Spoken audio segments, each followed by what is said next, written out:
היי יוטיוב, ברוכים הבאים לפרק השלישי בסדרה. למדריך לתוכנה קאם סטודיו, צילום מסך. אז בואו נתחיל. ניכנס לגוגל ונרשום קאם סטודיו דאונלינג.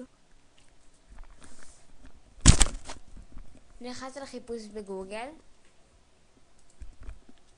ונלחץ על התוצאה השנייה, קאם סטודיו.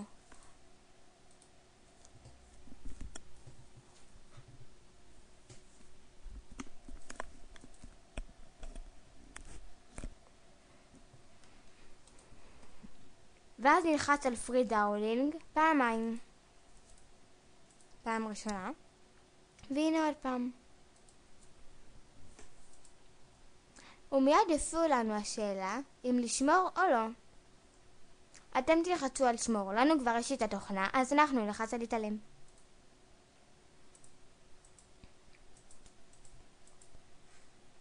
לאחר שהתוכנה ירדה, יופיע לכם הסמל הזה של קאם סטודיו. כנסו אליו ונתחיל בהדרה.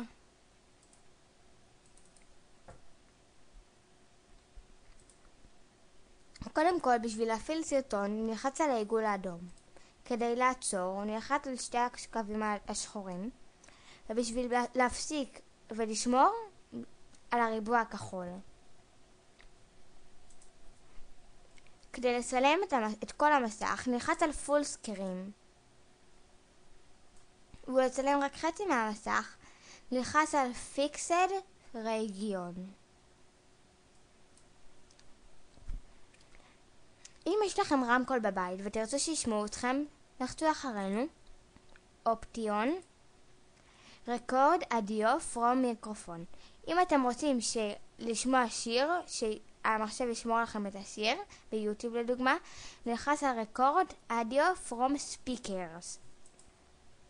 וזהו, הגענו לסוף מדריכנו לקאם סטודיו. צפו בנו בסדרה הבאה. לקוות שעזרנו, נופר ודנה.